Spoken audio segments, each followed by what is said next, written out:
অসম চাহ জনজাতি ছাত্ৰ সন্থাৰ গীত মুকলি ইতিমধ্যে অসম চাহ জনজাতি ছাত্ৰ সন্থাৰ ৭৬ সংখ্যক কেন্দ্ৰীয় প্ৰতিষ্ঠা দিৱস উপলক্ষে এটি মনোমোহা গীত মুকলি কৰিছে কুকিলকণ্ঠী গায়িকা লেবিনা বেহেৰাই গীতৰ কথা আৰু সুৰ অসমৰ জনপ্ৰিয় শিল্পী মংগল নায়কৰ সংগীত ব্যৱস্থাপনা অবিনাশ দৈমাৰী গীতটি লেবিনা বেহেৰা ইউটিউব চেনেলত ইতিমধ্যে মুকলি কৰা হৈছে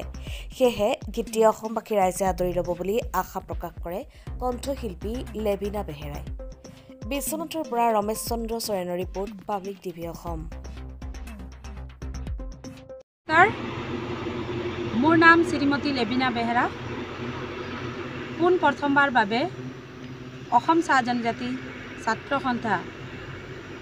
৭৬তম প্ৰতিষ্ঠা দিৱসৰ উপলক্ষে মই এটি গীত কণ্ঠদান কৰিছোঁ আৰু এই গীতটি লিখিছে অসমৰ জনপ্ৰিয় শিল্পী মংগল নায়ক আৰু এই গীতটিত মিউজিক কৰিছে অবিনাশ দৈমাৰী ইউটিউবত লেবিনা বেহেৰা অফিচিয়েল চেনেল সাৰ্চ কৰিলে আপোনালোকে সকলোৱে শুনিব পাব আৰু আশা কৰোঁ সকলোৱে অসমবাসী ৰাইজে মোৰ এই গীতটি আকোৱালি ল'ব বুলি ধন্যবাদ লিখা পড়া বাগানে গাঁৱে জ্ঞানেৰ পোহৰ দিল জাতি